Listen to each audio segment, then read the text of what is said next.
दोस्तों, राधे राधे, जय श्री कृष्णा। यथो ब्रह्मांडे तथा पिंडे, ब्राह्मण क्षत्रिय वैश्य शूद्र, ये 4 वर्ण होते हैं। इसमें मस्तक को ब्राह्मण कहते हैं,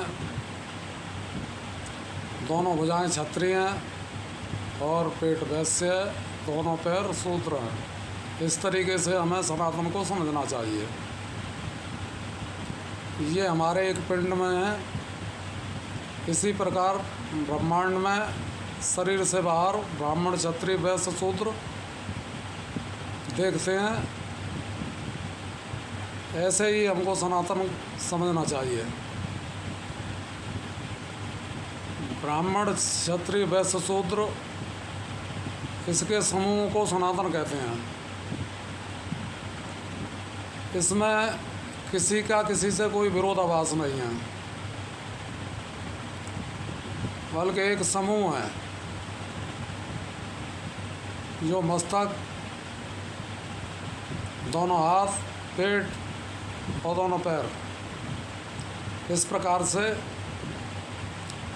हमारे सनातन का निर्माण हुआ है। और ऐसे ही समझना चाहिए। अगर हम विप्र को गाली देते हैं तो स्वयं को गाली दे रहे हैं, या हम आपस में किसी भी अंग को, किसी को भी गाली दे रहे हैं तो स्वयं आपको ही गाली दे रहे हैं, ऐसे समझना चाहिए। जब माँ के गर्भ से बच्चा बाहर आता है तब पैर, दोनों हाथ, पेट के बल मस्तक से लगे हुए होते हैं। ये हमारा चिन्ह है कि हम सनातन हैं, सनातनी हैं। इस तरीके से हमें समझना चाहिए। आप गर्भासन लगा करके देखो, इसी प्रकार हमें समझना चाहिए। तुम आप आपस में विरोध क्यों? किस बात के लिए विरोध है? हाँ, अगर विरोध हो तो विधर्मियों से विरोध करो, जो हमारे धर्म को नहीं समझ रहे हैं, हमारे स्वाभिमान को हमेशा ठेस पहुंचाने की कोशिश करते हैं। तो हमें जागरूक रहना चाहिए और तत्पर रहना चाहिए, और अपने विवेक में रहना चाहिए।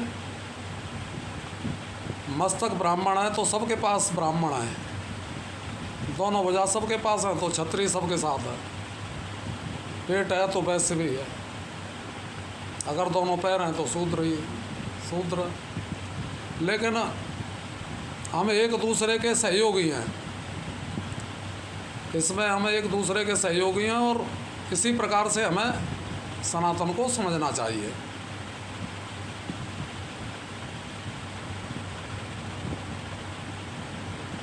जय सनातन, जय हिंद, जय भारत, जय सनातन।